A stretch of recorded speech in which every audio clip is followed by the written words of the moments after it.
Otkako je prije 7 desetljeća fenomen NLO-a privukao pažnju šire javnosti, nije postao ništa manje tajanstven. Tako je s vremenom u ljudskoj svijesti spremljeno neku ladicu s natpisom čudno ili čak s natpisom ne vjerujem ja u te izmišljotine.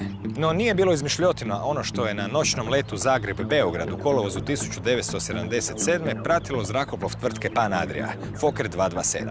Tajanstvena nebeska pratnja inicirala je višesatnu dramu, sve dok na posljedku nije uslijedila i vojna intervencija MiG-ova 21 koji su trebali srušiti svjetlosnog uljeza, koja nije završila sretno za sve zrakoplove. U događaj su bili uključeni mnogi radaristi, kontrolori leta, civilni i vojni piloti. Tragom tog incidenta, koji predstavlja možda najbolje NLO događaj na našem nebu, prije 18 godina krenuo je istraživački novinar Giuliano Marinković. Sve što je u tom razdoblju saznao, objedinio je danas. I ovdje, na rubu znanosti.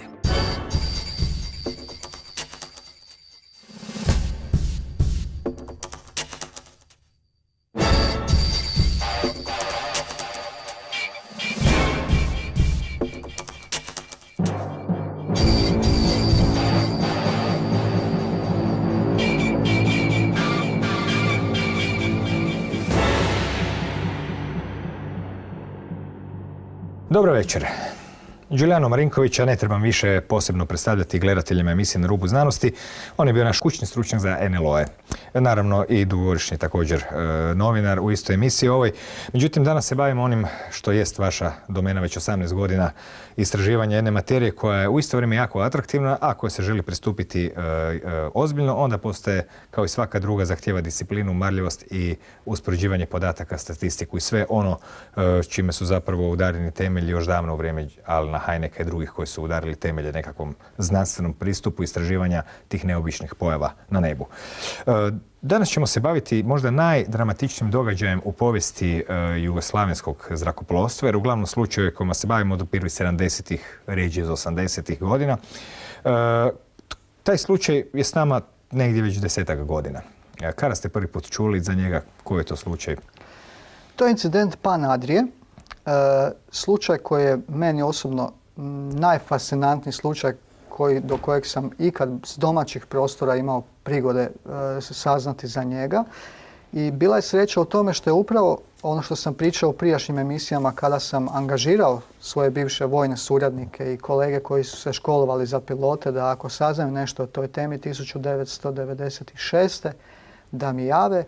Javio mi se jedan moj poznanik, Neven, koji je tada išao u školu na Prometni fakultet u Zagrebu i studirao za vojnog pilota. Jedan dan me nazvao, imam nešto za tebe. Upravo sad na našem kolegiju o performansama leta na Prometnom fakultetu profesor Borivoj Galović je pričao o nekakvom incidentu koji se dogodio u 70. godinama kada je jedan civilni zrakoplov na cijelom njegovom putu pratilo neobično svjetlo i događala se cijela jedna interakcija. Meni je to bilo apsolutno fascinantno, već u tako rano vrijeme da sam došao do prvoklasnog podatka i možda da se to tako nije dogodilo, ko zna da li bi to mene držalo toliko poslije. Jel? Ja sam nakon nekoliko dana odmah nazvao Borivoja doma, predstavio mu se kao poznanik je meni, vaš student mi je rekao, Borivo je meni odmah sve rekao, kaže da, pilot vam je bio Dobroslav Džeba tu večer, kopilot Miljenko Bartolić, a ja sam bio šef tehnike u tadašnjoj hrvatskoj zrakoplovnoj tvrtci Pan Adriji i mi smo o tome pričali, svi smo to znali između sebe. Nakon nekoliko dana sam nazvao i Miljenka Bartolića, koji nažalost više nije živ, ja jedini imam intervju s njim o toj temi. Nažalost poginuo je prije nekoliko godina na onoj nesreći Cessna na Velebitu. I sjećam se, tad je dolazio, čini mi se, letio je u Croatia Airlinesu, dolazio, čini mi se, baš iz Rusije sletio i kad sam ga nazvao, rekao sam o čemu se radi, njega je to jako iznenadilo i pitao sam ga hoćete da razgovaramo o tome kad budete kući ili jel to je dio gdje dolazi posada i tako. Kažem pa bolje kući. Dakle, to pokazuje jedan emotivni ipak angažman oko te teme još uvijek. Tako. Ja sam ga nazvao tu večer kući po dogovoru. On mi je rekao osnovnu naraciju, sastavnicu incidenta kada sam prvi put saznao, rekli bismo, cijelu kralježnicu kronologije koja uključuje, kažem, od svih ovih slučajeva apsolutno ima sve sastavnice prvoklasnog i svjetskog slučaja, moram reći, za koji zapadni istraživači gotovo ne znaju. Ja sam nastojim to brzo promijeniti. Dakle, uključuje radarsku detekciju, optičku detekciju sa zemlje, sa zraka, Od vojne mreže Vojn, znači tadašnje vazduhoplovno osmatranje, javljanje i navođenje, hrvatska inačica je ZMIN, od oblasne kontrole Beograd i ne samo to, uslijedila je vojna intervencija, dizanje migova i kako smo po svemu uspjeli saznati, zapovjed o obaranju NLO-a. I kažem, ovo je potpuno u novoj perspektivi, jer smo gotovo 10 sudionika ovog slučaja rekonstruirali, koji su istupili i gdje se izuzetno duboko detalji su sada, znači, su se pronašli. Pa sad ćemo ući te detalje i pogledati slučaj iz svih kuteva. Naime, u kolovozu 1977. godine pilot Dobroslav Džeba i mehaničar leta Stanko Naletilić bili su očevici izuzetnog incidenta na letu Pan Adria od Zagreba do Titograda i, kao što smo čuli o tom izuzetnom slučaju, do danas je stupilo gotovo 10 sudionika.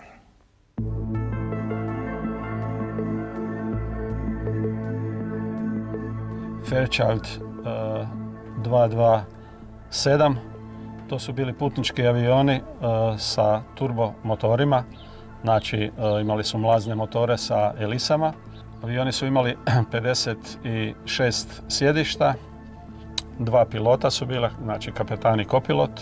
Bila je redovna linija koju je Pan Adria u to vrijeme održavala, Zagreb, Beograd, Titograd. Bila je miješana pošta i štampa i putnici. U ljeto je kolovoz 1977. godine. Poletili smo normalno sa, mislim da je bilo 50-ak putnika iz Zagreba za Beograd. Normalna bila ljetna, ugodna noć i onda smo dobili dozvolu od kontrole beogradske da produžimo let za Surčin, za beogradski aerodrom civilni. I negdje oko Sremske Mitrovice smo počeli ponirati. U momentu kad smo krenuli, kad smo napustili naš nivo na kojem smo letili do tada, onda smo primijetili jedno svjetlo, crveno, jako intenzivno, sa lijeve strane. Fakat, nekako svjetlo je bilo, ne? Plavo, crvenkasta boja, žarka, ne. S time da nas je to pratilo od Mitrovice skroz do Beograda, do sletanja. Paralelno sa nama je se kretalo, da ne kažem letilo. Sad ovdje je nešto bilo iznad, recimo, ne. Znači nije bilo čisti krug, ne. Svjetlo je bilo vrlo, vrlo jako, intenzivno, u stvari tako jako da se u njega nije moglo gledati, da bi se moglo otkriti je li nešto ima još u njemu ili nešto oko njega. I to je bilo žarko svjetlo, crvenkasto i plavo, ne. Boje su se izmjenjivale? I sijavale te boje, ne, praktično. Znači nepravilna kugla. Da, to može biti. Mogla bi se reći čak skoro mi elipsasta, ali velim, zbog tog svjetla ti nisi mogao uočiti. A svjetlo je bilo... Svjetlo je sijavalo cijeli krug praktično, ne, oko njega. Ali nas je pratilo tako da je uskladilo i brzinu i visinu. Kad smo došli otprilike na 1000 fita, znači to je već bila krajnje vrijeme za dozvolu za sletanje i za sve, to je oko 300 metara.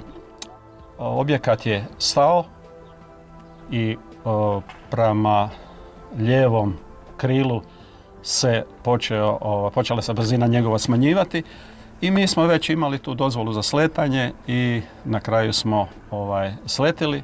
Nakon sletanja u Beogradu izašli smo van, gledali smo gore, vidjeli smo tu kuglu, ne. Onda smo vidjeli kao lagani odsjaj, odbljesak od malo bilo je kao ili maglica lagana ili malo oblačića. Vidjeli smo crveno to svjetlo stoji tamo na mjestu gdje se zadržalo kad smo mi sletili. U međuvremenu je Džeba i mislim da je bio Miki otišli do kontrole da vide šta je tamo to bilo i tako dalje. Međutim, sve je to bilo sa nekakvim velom tajne. Tamo nas je čekalo veliko društvo i civilni i vojni kontrolori. Uglavnom su nam rekli da to što smo vidjeli da to ostane u nama, odnosno da to ne govorimo dalje, da istražuju oni šta se desilo, da je pripravnost vojna već objavljena, znači da su lovački avioni, migovi već spremni za poletanje ako nešto bude trebalo. Mi smo shvatili da to je i nama kao dozvola da mi lakše donesemo odluku jel trebamo ići dalje ili ne. Jer ako nas neko štiti, onda je i nama lakše da kažemo jel idemo dalje ili ne. Ja sam ostao pripremiti zrakoplov dalje za let, znači ukrcat gorivo, poštu, štampu i tak dalje, ne. Kad su se kolege vratili, sjeli smo u avion, šta su ti rekli gore, ne. Veli, vidjeli su ga i oni na radaru i vidjelo se i prostim okom, ne. Veli, da će navodno uzbuditi vojsku, jel? Poslije smo saznali da je tamo su bile pripreme za odlazak Tita. Tito je trebao ići na putovanje.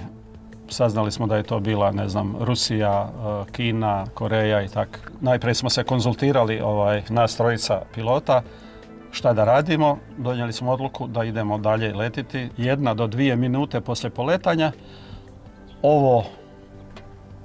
to nešto se pokrenulo i mi kako smo išli prema Valjevu, ovo je išlo isto paralelno sa nama. Kontrolor koji je bio na frekvenciji, on je rekao jednu standardnu proceduru radi identifikacije da potvrdimo vašu poziciju, okrenite u lijevo. Kontrolor nas je zamolio ako bi htjeli okrenuti avion prema tom predmetu, ne? U momentu kad smo okrenuli, točno smo naciljali taj crveni objekat, ne? Kad smo se stabilizirali u tom smjeru prema tom objektu, objekat je odjednom povećao brzinu. I to povećao je brzinu, poslije su nam rekli kontrolori da je od mirovanja dostigao otprilike 7 puta brzinu zvuka. Kako smo mi krenuli prema njemu, tako je on krenuo prema nama. A inače je bilo u fazi mirovanja. S tim da je on menjao brzinu od 0 do 7 mahova, ne? To je negdje oko 9000 km na sat, što je bilo nepoznato za sve objekte leteće. Dakle, ste vi na radaru tad, odnosno imali na radaru? Mi smo imali na radaru isto očitanje, taj radar je više meteorološki, ne? Ovo je taj blip objekta koji je standardan, koji je normalan, ne? Znači mi kad letimo i kad imamo u čelo iz suprotnog smjera kad dolazi neki avion, onda imamo ovisno o veličini njegovoj i o masi, ne? A ovo je bilo otprilike ovako. Tako da smo imali lijepi odraz na radaru, što je isto potvrdilo naše sumnje, ne? Po našem kasnijem računanju po ovome, jer mi imali smo tablice koje mogu izračunavati na osnovu tog radarskog odraza, mogu izračunavati visinu i veličinu. Po nama je to ispalo da je bilo najmanje 150 metara, da je to bilo veliko. Okrenite vi natrag prema Valjevu, veli ovo se počelo kretati prema vama, ide prema vama. Počeli smo okretati, on je onda počeo vikati, počeo je dizati tenziju glasa. Okreći, jer je primijetio da taj objekat prema nama ide velikom brzinom. Uzbuđenje odmah nahrlili su svi u kopit od stjuardese, čak bili su kao putnici ljudi iz aerokluba Titograd. U momentu kad smo mi počeli okretati, objekat je se zaustavio i vratio se nazad. Po daljnjoj priči kontrolora, on je otišao nazad prema Batajnici. Znači, mi mu više nismo očito bili interesantni. Drugu večer kad smo se mi vratili iz Titograda, opet smo, pošto je sve noćni let, opet smo sletili na večer, opet su me dočekali ovi druga smjena je bila vojnih i civilnih kontrolora. On je rekao da pod prijetnjom sigurnosti mene i moje obitelji da nikada ne smijem nikome o tome pričati. Ja sam to vrlo, vrlo ozbiljno shvatio i evo do prije par godina nije mi padalo na pamet da o tome više išta ni razmišljam. To sam pokopao i mislio sam da je priča sa tim gotova. Nakon tog događaja navodno da su 2 miga bila i oborena. Sad, sve je to zakulisano bilo, vojska nije davala nikakve informacije. Po priči od sljedećih dana, nekoliko ili još više, smo dobili tako informacije da su od 4 miga koji su tada poletili, da su 2 nastradala tu noć, da su najmanje 1 pilot da je poginuo, od ozgo do dole, od generala svih u vojsci koji su, čuo sam, bili su ljuti zašto to, kako im je to pobjeglo. Poslije nas je intrigiralo šta bi se desilo da smo tu na Valjevu produžili dalje. Da li bi oni stali ili bi mi prošli kroz nešto, to se ne zaboravlja. Šta god da je bilo je ostalo to u nama kao jedan insert iz našeg profesionalnog posla gdje je ostalo nešto nedorečeno.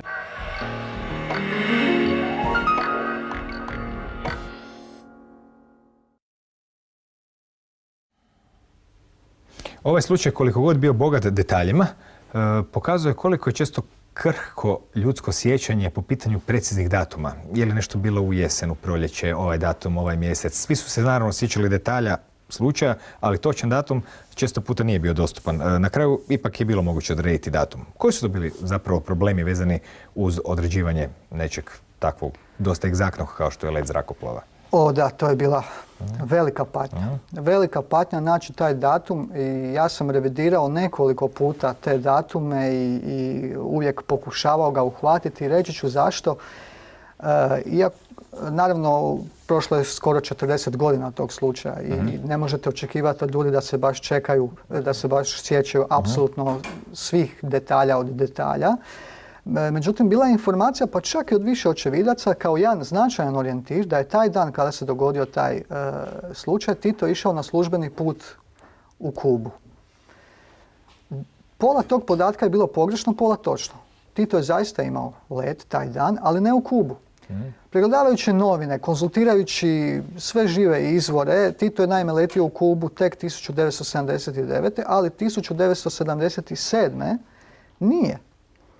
Bili su različite opcije tu, 76. čak 78. i tako dalje.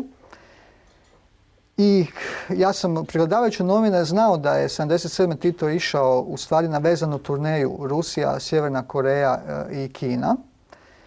I tek mi je u tome dodatno pomogao jedan djelatnik vojna, upravo koji je tu večer zaista bio tad u službi i pratio je cijeli let s njihove vojne strane radarske. I on mi rasvijetlio ja mu se još jedan put zahvaljujem, zaista to je značajno pomoglo i pregledavajući novine sad možemo točno vidjeti kad je Tito odletio s Batanice. U 9 sati, do 12 sati je trajao let do Rusije i to je konačno označilo da znamo, to je 16. kolovoz 1977. oko 1 sat poslije ponoći, rano ujutro. Tito je odletio u 9 ujutro. Taj orijentir je riješio taj problem. No, svjedočanstvo Zlatka Vereša je odvelo slučaj na jednu drugu razinu. Ta snimka je gotovo bila potpuno izgubljena. Ko je taj čovjek, zbog čega je nova razina slučaja se tu pojavila? Da, moram reći da kad sam ja otkrio saznao za Zlatka Vereša, bivši načelnik kontrole leta za cijelu Jugoslaviju. Znači tu sad već govorimo o jednoj novoj razini. Jer kad sam ja saznao za njegovo svjedočanstvo, kad su njega u 1 sat poslije ponoći probudili iz njegovog stana, da on mora doći u oblasnu kontrolu u Beograd, on je tad uzeo svog pomoćnika i oni su morali doći zbog te situacije Pan Adrije tamo u kontrolu leta. I moram reći da kad sam otkrio Zlatka, to je mene dodatno potaknulo da nakon svih tolikih godina još uložim dodatne napore i dalje počnem udarati po tom slučaju, jer vidio sam da se zaista počelo klupko razmotavati.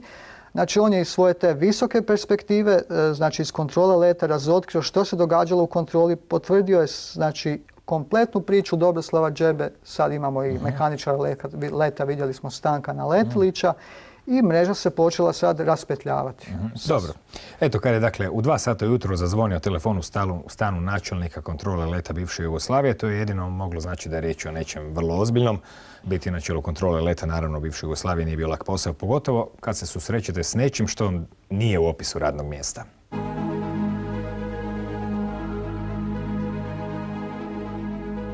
Mi smo godinu dana prije tog događaja pustili novu oblasnu kontrolu Beograd i novu oblasnu kontrolu Zagreb i to su bile u tom času najmodernije kontrole letenja u Europi sa francuskim radarima, sa švedskom opremom za obradu, kompjutersku obradu radarskih podataka i tako da smo imali priliku kad se to dešavalo da potpuno pratimo čitavog tog događaja. Kad su mi objasnili da prate i Fokker pa Nadrin, ali da prate i strano neko telo, ja sam seo u kola i uzeo sam mog pomoćnika i otišli smo odmah u salu u Beograd, u oblasnu kontrolu i tačno se vidjelo da je to objekat. A vidjelo se zbog toga što smo mi nabavili i sekundarni radar za koji da bi vidjeli cilj mora avion da ima jedan uređaj, transponder, ali smo zbog velikog broja vojnih letenja mi smo nabavili i primarni radar. I jedan i drugi signal i primarnog i sekundarnog radara je bio obrađen kompjuterom.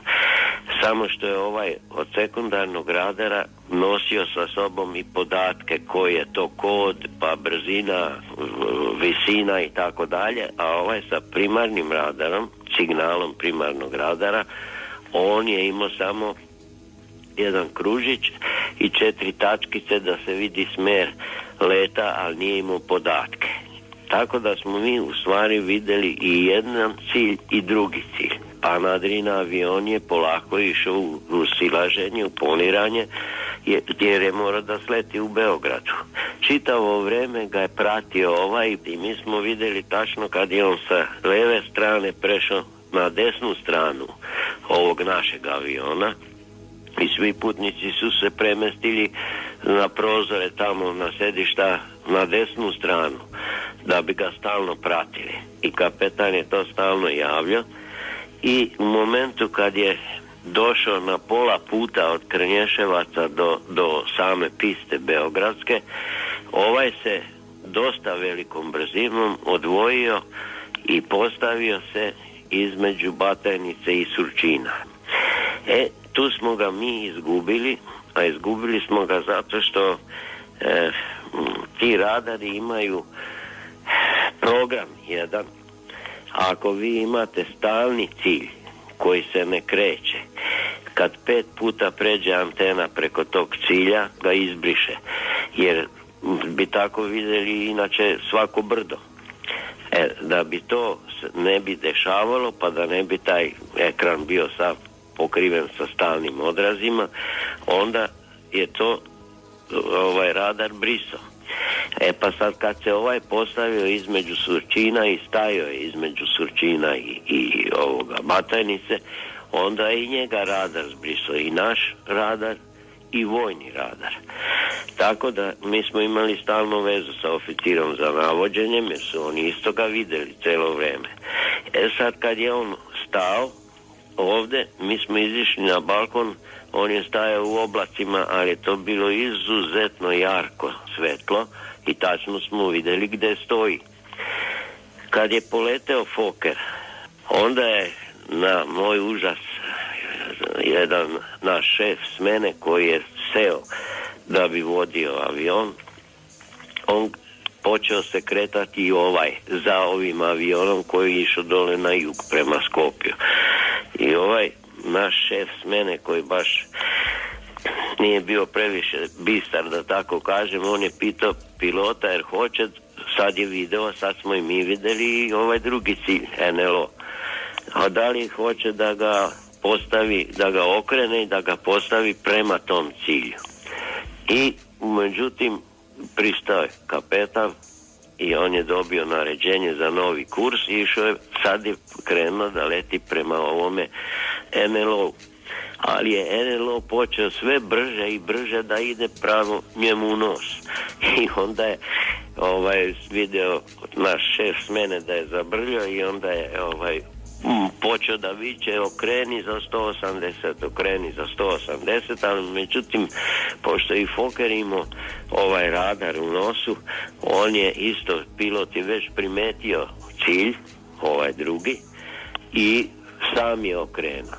Čim su migovi poleteli, pošto je on bio blizu Batanice, migovi nisu mogli vertikalno da spopnu, morali otići u zaokret. I njega je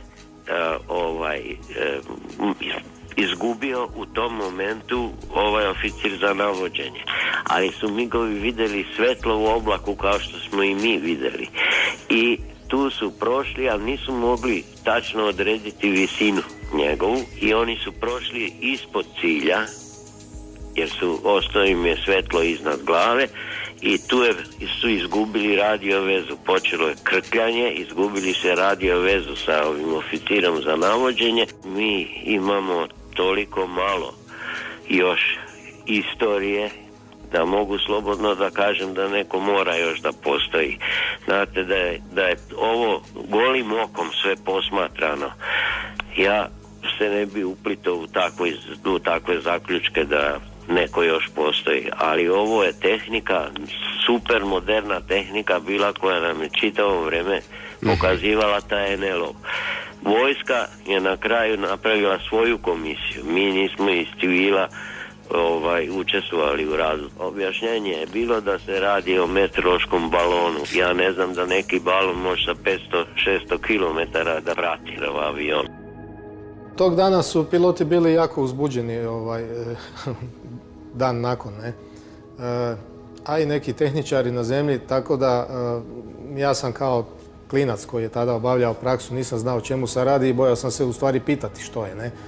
Ali sam zapamtio da se nešto važno dogodilo i kasnije kad sam ja krenuo na višu zrakoplovnu školu i kad sam krenuo letjeti, ne, onda sam čuo te nekakve komentare koji su se odnosili na Pan Adria, ne, slučaj Pan Adria, ne, i svi su o tome šutjeli i nisu baš htjeli puno pričati. Ne. Kasnije sam u kontaktima sa Zlatkom Verešom shvatio da je priča vrlo ozbiljna, da su uključeni ljudi koji imaju itekakav renome u zrakoplovnoj zajednici, odnosno u stručnim krugovima. I onda sam saznao za konkretne detalje od njega, što je, naravno, moram reći, za mene je to jedna činjenica da se nešto ozbiljno dogodilo, čim o tome svjedoče ljudi koji su zbilja vrlo ugledni u stručnim i u zrakoplovnim krugovima. Da li je svjedočanstvo određenog broja, i to sve većeg broja ljudi, dovoljno da shvatimo da nešto postoji na nebu, nešto što nije ovog porijekla, nije porijekla zemaljske tehnologije, ja ne kažem da su to vanzemaljci, ali definitivno nešto postoji što mi ne možemo objasniti po kojim zakonima fizike to u stvari i leti na nebu.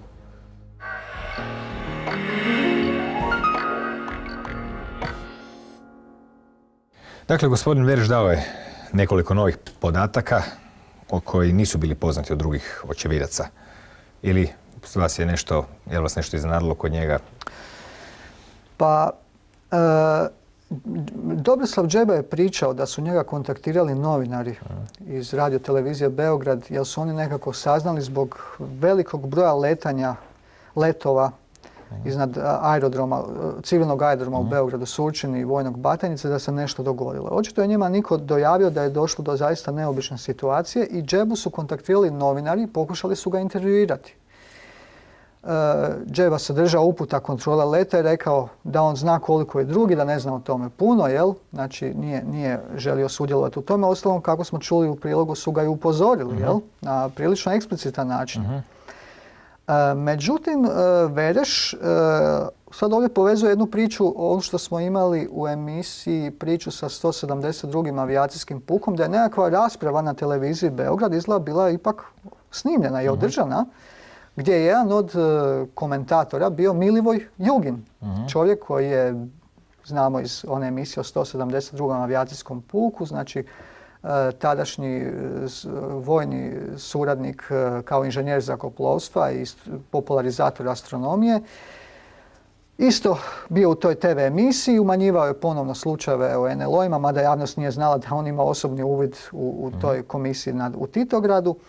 I sad, bilo bi zaista zanimljivo vidjeti tko je bio s njim tad u studiju, sa suprotne strane, i kad bi možda otkrili nekako tu snimku u nekim arhivama, mislim da bi to bilo fenomenalno, ali mislim da su šanse vjerojatno gotovo nemoguće. Ali u međuvremenu možemo opet naše očište spustiti u jednu radarsku postaju. Glavni akter je čovjek koji se zove Aldo Matić. Kako ste njega otkrili? Tog bivšeg zapovjednika voda radarske postaje Kačarevo. Ja sam u početku mislio da je to odvojeni slučaj. Međutim, kako su se ove kockice sve počele preklapati, i on je rekao da se ne sjeća mjeseca, točno isto je 77. godina, mislio je negdje 12. mjesec, ali je tu isto bio jedan znakovit orijentić da je tu večer poginuo vojni pilot prilikom pokušaja presretanja NLO-a. Pošto teško je za pretpostaviti da u takvom kratkom razdoblju, mislim, nismo dobili podatke da se dogodio još jedan takav slučaj, rekli smo prije da su takvi izuzetni slučajevi rijetki, sve ukazivalo na to. I kada je Damir Bokunić, još jedan očevidac, istupio i rekao da je osim te jedne užarene kugle, kako on rekao, da su iz nje izlazila i manja tijela.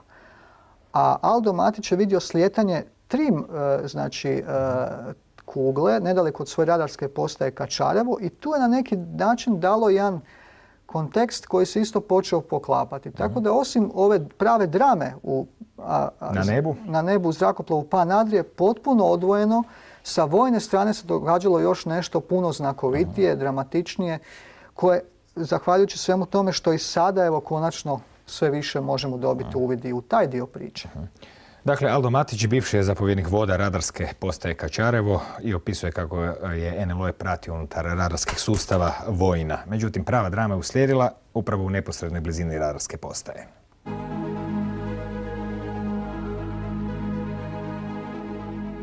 Tada sam bio mlad časnik tadašnjeg Jugoslavijskog ratnog zrakoplovstva i bio sam komandir voda u toj radarskoj jedinici koja se nalazila blizu Beograda, kod Pančeva, selo Kačarevo.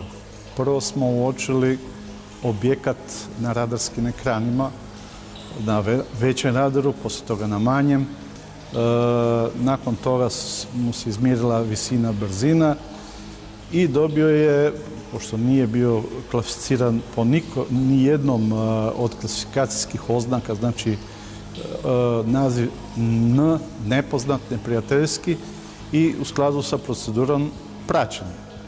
Objekt je letio vrlo brzo, došao je u blizinu naše radarske postaje, tu se brzina smanjila, više ga veliki radar nije mogao pratiti, nego ga je pratio mali, i nakon izvjesnog vremena vojnici koji su bili van na straži su pozvali mene i kolege da izađemo vani i da vidimo nešto što se čudno događa. Naravno, vojnik nije imao pojma o čemu se radi. Izašli smo vani, vidjeli 3 leteća objekta spuštena na zemlji, koji su sjali intenzivnom svjetlošću, ajde recimo kao sunce. Mjesto sletanja je bila jedno par kilometara od naše radarske postaje, tako da sjevero zapadno od nas. Noću je to impresivno bilo. Morate razumjeti da smo prvi put u životu nešto tako vidjeli, da je bilo stvarno veliko uzbuđenje i to je nešto što ostavlja jedan dubok dojam na svakog to prvi put vidi.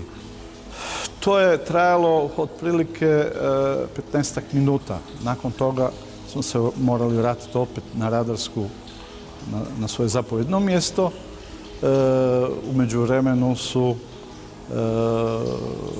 lovački avioni dignuti u zrak, tada se zvale Pare, MiG-21. Oni su kretali prema tim objektima na zemlji. Mi smo kao radarska postaja ih navodili na taj cilj. U tom momentu kad su došli relativno blizu tim objektima na zemlji, objekti su se dignuli, počeli su letiti iz pravca Pančeva, Kačareva prema Osijeku, a prije toga su piloti prijavili kvarove na elektronici aviona, ometanja i tako dalje. Nešto čudno što se do tada nikad nije događalo u tom tipu aviona. Oni su krenuli u potragu za tim letećim objektima, međutim, brzina od 10 maha koju su ti leteći objekti imali je bila u ono doba, a mislim da je i danas nedostižna za bilo koji zrakoplov danas u upotrebi u bilo kojoj vojsci. Negdje iznad Osijeka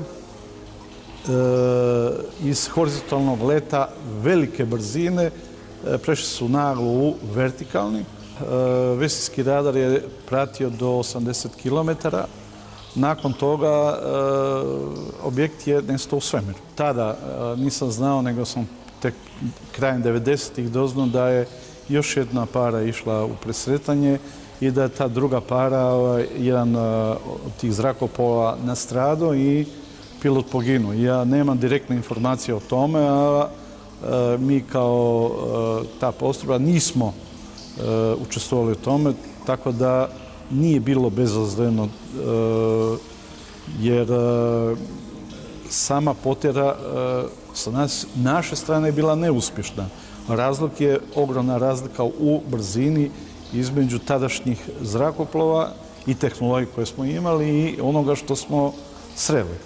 Zapovjednik tadašnji, moj, je naredio da se cijeli materijal praćenja zapečati. Morao sam ga odnijeti u zapovjedništvo, potpisati izjavu o čuvanju tajnosti i više ne razgovarati o tome. Tehnologija tada, ama i danas, nije dostigla takve mogućnosti koje bi zrakoplove mogli natjerati ili ubrzati do tih brzina. Pazite, to je bilo 10 maha u momentu. To je strahovito ubrzanje, a to je i strahovita brzina u atmosferi. I druga stvar je nagla promjena pravca kretanja sa istom brzinom. Nijedan materijal ne bi izdržao takvo naprezanje.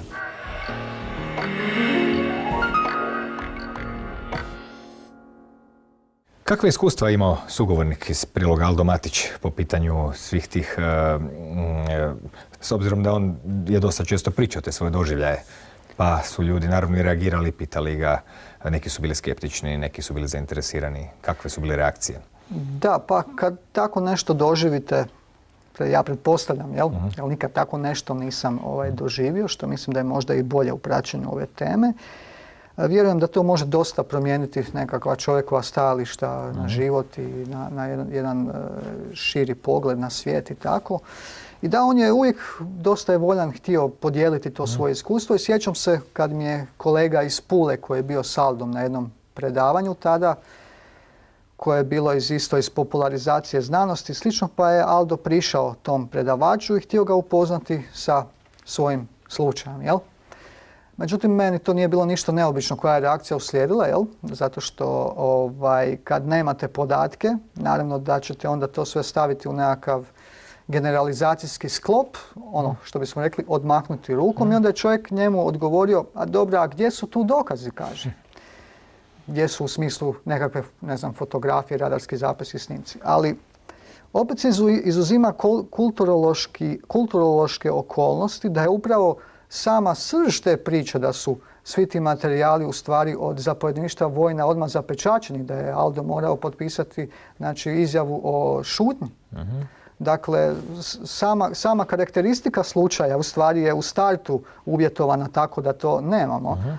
Ali kažem, i to je znači, uvijek na taj način nekakav slučajni sugovornik nešto vam prođe, zaustavi vas, vi ćete to, ako nemate podatke, i tako je to nažalost, s takvim ignoriranjem završilo, ali vjerujem da ni taj sugovornik nije ni mogao ni slutiti da će Aldovu priču potvrditi toliki broj sudionika. Jeste li kontaktirali neke kolege koje su radile sa Aldom Matićem, s obzirom da nije on naravno u takvim mjestima bio sam? Makar moram reći da inače u zbirci pisama koje imam od gledatelja često puta ima događaja vezanih uz vojsku. Nije jedanput se dogodilo da protuzrakoplovne posade ne znam ili bi pucali na nešto ili ne bi, što lebdi, leti i dosta komešanja nastupi na tlu, baš kao i u ovom slučaju.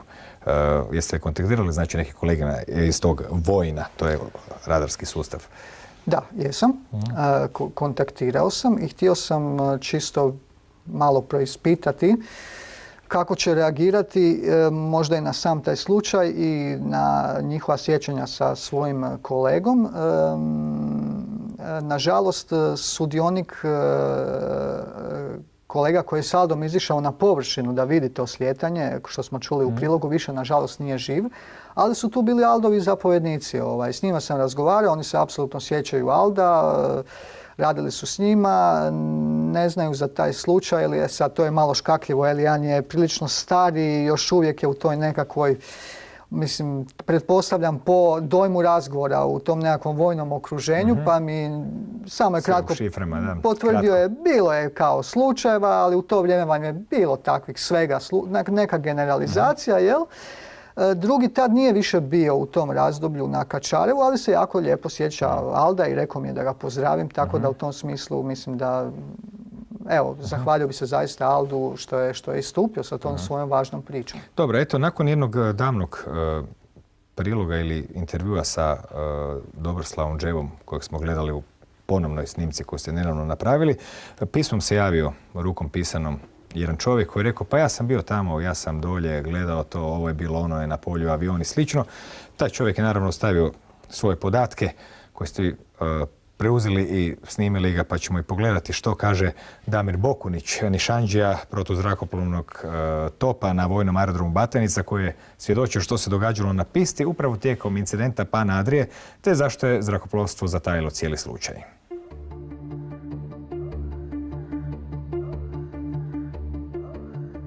Vojsku sam služio u Beogradu na glavnom aerodromu u bivšoj Jugoslaviji 1977. godine.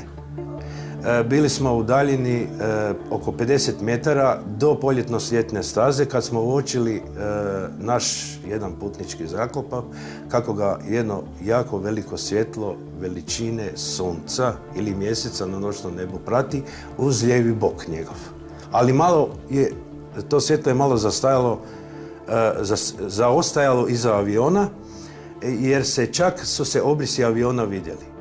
Pratilo je avion cijelo vrijeme i onda smo primijetili da je avion počeo ponirati, spuštajući se prema civilnom aerodromu Surčinu, i počela je, oko tog svjetla se pojavila jedna devijacija, postalo je nepravilno, kao da ključa. Iz njega su 3 manja svjetla izašla, 2 su se jako dobro vidjela i radili su jedan spiralni let prije nego što su se udaljili u različitim pravcima, a 3. manje svjetlo je krenulo natrag prema zapadu, recimo u smjeru Zagreba.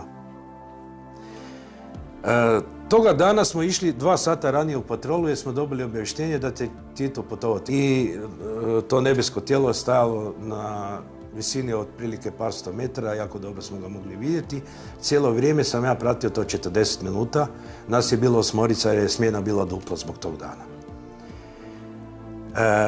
Proglašena je uzbuna, počeli su se puniti migovi. Što se tiče vojnika koji su bili sa mnom u patroli, bojali su se jako. Jedan je repetirao oružje. Jedan nije mogao govoriti. Oni su se bojali da će izbiti rat i to. Uzmina je vrijedila i za cijelu Beogradsku vojnu oblast. I ja sam jasno čuo kada je jedan od pilota rekao da ne želi ljetiti, da je njega smjena gotova. Nakon izvjesnog vremena 2 miga su ipak poletjela i kružili su oko tog NLO-a koji je bio na Surčinu, na visini od cirka 250 do 350 metara, jako nisko. Nakon toga, to svjetlo, znači taj NLO, je krenuo u pravcu Vojvodine, to jest Mađarske. Ali sam ja vidio krajičkom oka u trajanju svega nekoliko sekundi da je jedno svjetlo, znači jedan manji NLO, krenuo prema jugu zemlje, odnosno na pravac kojim smo se mi nalazili. NLO koji je bio veći, koji je krenuo prema Mađarskoj, on se polako uspinjao. Išao jako sporo.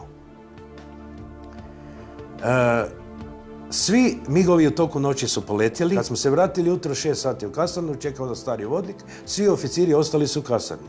Pozvao me na raport i ja sam bio zapovjednik patrole, pitao me što se to događalo, ja sam mu ispričao. On je tada kazao da je bilo jako gusto, da smo imali veliki problema kod mađarske granice, da je bilo povrede zračnog prostora sa strane Mađara i da su 3 miga srušena.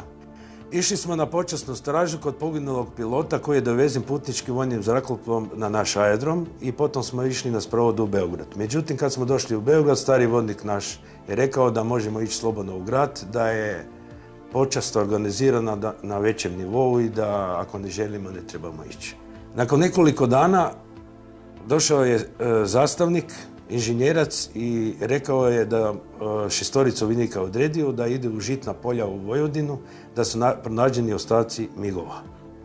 Dovezen je jedan mig. Taj mig nije imao zadnji kraj gdje je motor. Vidjelo se krila koja su bila jako oštećena. Desno krilo je bilo u dužini 1,5 m, a lijevo krilo samo malo 1,5 metra stajalo na trupu. Jedan od vojnika, Zoran, on je bio iz Titograda, njegov stric je bio general major i mi smo njega molili da saznamo što više o tim događajima jer smo čuli da je bilo po cijeloj Jugoslaviji frke. On je uspio saznati da su vođene borbe u Vojvodini kod mađarske granice, da je jugoslavensko zrakoplovstvo dobilo naređenje da nekim projektilima upozori NLO da se odmakne iz njihovog teritorija. On je uzvratio i 3 aviona su pala. Najmanje jedan pilot je ranjen i jedan je još poginuo, ali sve je ostalo dalje u tajnosti i zabranjavalo se čak visokom kadru oficirskog da zna o tim događajima. Strah pred nepoznatim. To se jasno vidjelo po ovom pilotu koji je izjavio da neće ići. Neka ide ovaj iz druge smjene. Mi smo slušali uz buku aviona njihove razgovore, baš nismo mogli sve čuti.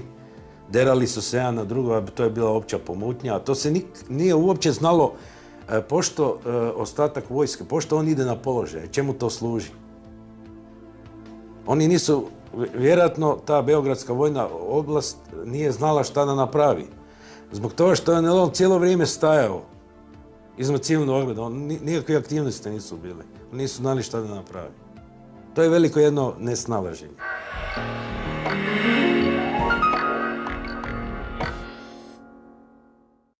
I dokle sad čovjek može ići? Nakon pilota, šefa kontrole leta, radarista, nišanđe nad protuzrakoplovnom topu, kada ćete smatrati slučaj pana Andreje zaključenim?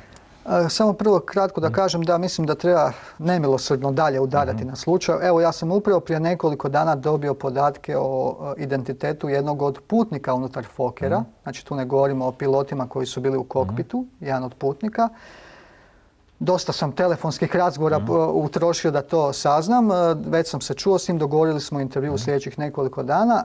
Na Pan Adriji taj slučaj možda čak ima i u sebi elemente da možda odgonetne jedan značajan dio čak cjelokupnog fenomena NLO-a. Zato je važno na njemu raditi dalje. Evo nekoliko, znači samo elemenata. Vojna intervencija migova, primjerice. i pogibija pilota, o kojem sad iz nekoliko izvora ja imam. Koliko je zapravo migova ili pilota na neki način nastradalo, neki možda smrtno, neki možda nesmrtno? Minimalno 1, a možda čak i 2. To imam tu potvrdu iz u stvari 2 izvora koji su bili bliže tim podacima i ostali očevici koji su također to saznali iz svojih drugih izvora. Znači na neki način mogli bismo reći da je taj podatak procurio više manje vani. Jer tu priča o NLO-ima zapravo prestaje biti šala. To više nije nešto što napio si se, vidio si nešto na nebu ako nazvučni lovački zrakoplovi doživljavaju takve sudbine. Tako je, i saznati identitet poginulog pilota. Znamo da je sprovod bio u Beogradu nakon nekoliko dana. Recimo, to bi bila prekretnica saznati ime obitelji. Evo, ja bi se obratio gledateljima. Ako još netko iz ovog slučaja nešto zna, da se javi na e-mail koji vidite. I, znači, sama intervencija migova i zbog čega migovi se ruše. Saznati jednog od tih pilota koji su bili u posadama na te večeri, koji je, kako mi kaže taj djelatnik vojna, doživjeli su ono što će pamtiti cijele živote. Na koji način dolazi do rušenja? Da li zbog samih hitne situacije i izuzetno velike količine letenja ili do nekakve reakcije NLO? Opet je zanimljivo kod onog krila kako je skoro iščupano bilo na neki način. O čemu Bokunić govori. I taj detalj, kada bismo došli do toga, saznali bismo konačno i prirodu toga. Da li je nešto iz toga izišlo, da li je bio nekakav manevar ili je pilot zbog nešto... Ili su se preforsirali na neki način. Upravo. Ali razlučiti taj segment, mislim da konačno nam približava taj fenomen pravo u lice. Barima malo. Da. U svakom slučaju, Giuliano, hvala vam do neke sljedeće prilike kad ćemo se opet družiti po pitanju NLO-a. Kažem vam samo ne zbogom, nego doviđenja. Hvala lijepo. Hvala i vama na pažnji. Bilo je ovo nakon 10 godina puno detaljnije obrađena priča o incidentu Pan Adrije. To je nešto što se zbivalo tu negdje iznad naših glava i slučaj koji možda zaslužuje da bude i u analima svjetske ufologije. Ali eto, ne može to nitko napraviti izvana. Za nas moramo mi. Ako nećemo mi, onda će Giuliano. U svakom slučaju, do sljedeće emisije, laku noć.